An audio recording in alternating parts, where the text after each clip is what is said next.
people are saying it's nanotechnology and all this like crazy, stuff that makes that thing, and it's actually not really a big deal. Silver and gold, the effect that that thing has, just layering silver and gold with fume will allow you to get those kind of colors. The way they got the probably molds or something called a Grail technique. That's an old technique of silver and gold.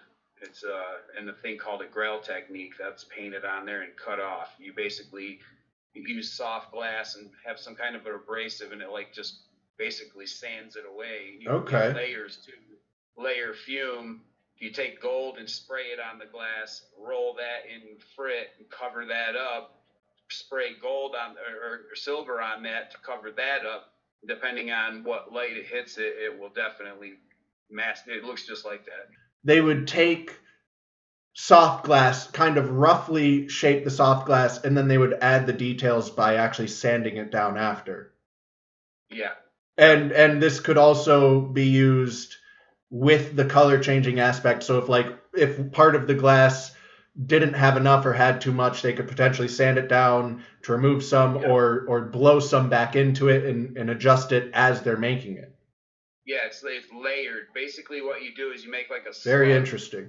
You would start with clear, and then however you want your colors to come out. Like with the gold and silver, you can get multiple layers. If you do silver first, then gold, it comes out like emerald. If you do the reverse, it comes out green, yellow and orange. So it's like how it's layered. And they'll just pour more clear over it, so then they work back to that layer till they get the desired effect. Like, to do that, you have to be throwing it down, you know what I mean? And have an extreme grasp on what you're doing. The thing is actually flawless. It's beautiful. It's layered with silver and 24 karat gold. You can't get that color without 24 karat gold being caught in a flame and sprayed onto the glass, and then it's encapsulated, so you keep that pink hue.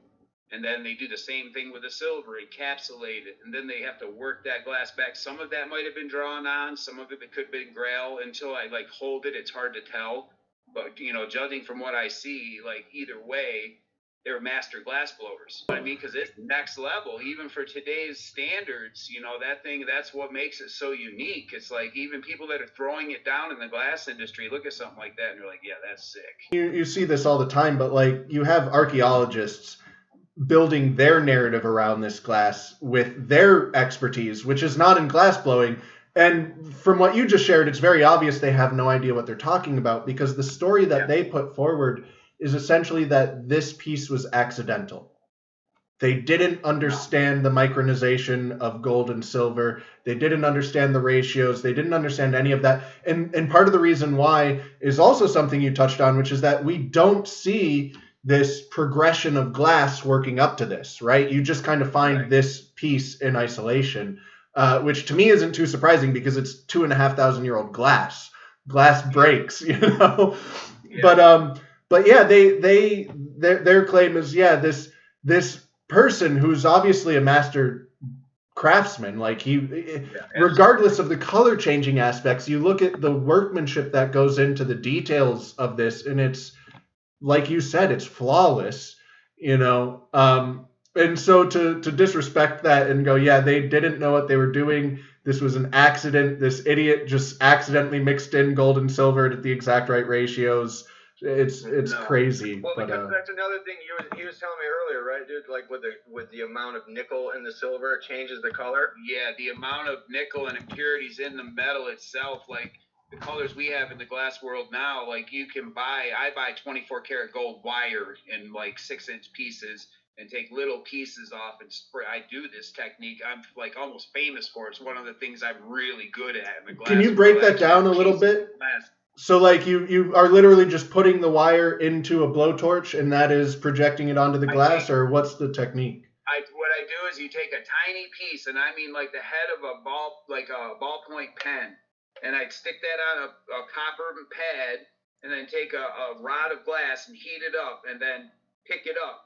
So I have this tiny little dot of glass on the end, and I put a tiny little flame that spits you have to mix the oxygen just right to get it to spray efficiently. You can get away with it if it's reefing, but if you adjust your flame just right, it just pours pink smoke over the piece, and you just roll that in the smoke. and wherever that gold touches it, it's encapsulated with 24 karat gold. And that, yeah, the amount of metal is paramount, because like if it's not 99 fine, it will be like muddy brown. Like for them to say that cup is accidental is insane. It takes so much skill to get those colors to do that. Like right now, it is what's cutting edge in the glass world is the CFL and the shifty glass. So this is something that's still being kind of explored today. Yeah. Yeah. Okay, correct. so it's not even fully something that has like been implemented for a long time and is fully understood. Like it's still kind of being developed. No way. Wow. Yeah, no way. You're talking about the Grawl technique, if I'm saying that correctly. And yes. So you're sanding this stuff down. So when I look at this Lycurgus cup, it's obviously perfectly polished in its finished state. So Can you tell me how? I mean, is it? I'm assuming basically the same as any other polishing process. You're just going finer and finer grit. No, you get the okay. image that you want, and then you punny that sucker up and put it in the flame. You just heat it up for a few seconds. Boom, fire polish done. Wow. The entire thing heats up, glowing red, and every single molecule in it is all in order. This thing is even more impressive now, I think, than I originally thought. Yeah, absolutely. It's not by chance. It's not a one-off. It just happened to be maybe imported from a place that we don't know about, like who knows where that came from, like it was found in one place, but where did it come from? My very first book was about glass, was glass history, where these techniques came from. The Egyptians started the rake, there's evidence that's 7,000 years old, these little vases that or have the techniques that we do today in glass making on the side of this thing, and so I've paid real close attention. That thing is definitely it takes extreme skill to manufacture or make that, and it definitely didn't happen overnight, and it's definitely not a one-off. It's like in the glass world today, somebody would be considered flexing if they're throwing that down. You know what I mean? If somebody whipped that up, that thing's going to be 10 grand. You know what I mean? Start at $10,000, something that looks like that. Even today, like that. It's not easy to get stuff to look like that, because when you mix all these metals, it changes the coefficient of expansion. That's something I hadn't even added to my equation yet. They have to be right. So if they're not within 5 points of CFE, they will not be compatible, and they will crack and break. So to have those colors, that's what I mean. It's no accident. Somebody batched that and made those colors like that because it takes there's people spending millions of dollars in research to come up with these colors in the color industry. These guys are doing this every single day, 24 hours a day, trying to come up with new stuff. So for these people, and they'll put out crappy glass.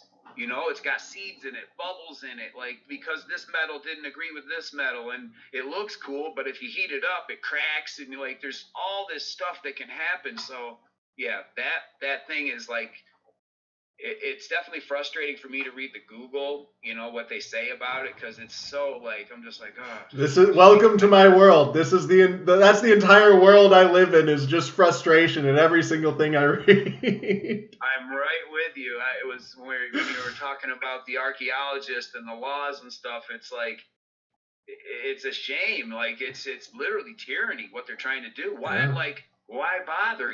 The truth is going to come out eventually. You're not going to be able to hide this stuff forever, Well, they're doing a decent job, and I like I said, I don't think it's necessarily a coincidence, the timing of this law, because the truth is starting to come out. You see people finally getting interested in this in a big way, and then you have a law that literally makes all of it illegal. You're not allowed access to any of it anymore.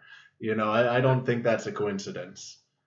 No, the technology is catching up to where you or I could afford to buy a drone that has LiDAR on it. We could, you could start finding stuff on your own. 2 weeks ago, I interviewed Wandering Wolf. He's doing that. He's that guy that you're talking about. He just got into this. Saying. Yeah, and he's doing LiDAR scans and ground penetrating radar and all this kind of stuff. Yeah, it has reached a point where your average citizen can go and make discoveries that are, yeah, you're absolutely right. Yeah, I mean, some of that stuff, like that thing is so poignant that it's laughable. You know, it's like how they dismiss things like that to me is like, man, it's like a nail in their coffin. You know what I mean? It's like, there's no way this is a one-off. Like, you guys are out of your mind. This is elite technology, elite understanding of the medium, elite understanding of, you know, just there's so much more going on in that just simple cup. You know what I mean? You look at it and it's like, you know, and unless you know what you're looking at, you know, it is just a pretty cup. And that was me. That was me. I genuinely had no idea what I was looking at. I knew it was impressive. When I looked at it, I went, I want to know more because I have a suspicion, I have a feeling that this might be just as impressive or maybe even more impressive than I think it is from my totally ignorant perspective. And I'm so glad I had you on because you confirmed exactly that. It is just as impressive and even more impressive than I was thinking it was. Yeah. That's probably why they dismiss it. They don't want to draw attention to it, you know, like it's already out there. People are talking about it, so they just got like, oh, that cup, yeah, whatever. You know what I mean? Yeah, we haven't found anything else like it, so you don't even have to pay attention to it, really. It's not indicative of anything bigger. Yeah. Yep. But yeah, man, again, thank you so much for your insight. No problem. Truly, this has been awesome. Yeah, you've home run on every single point that I wanted to cover. You nailed it. So thank you so much. Wonderful. Cool. Glad I could help. Yeah.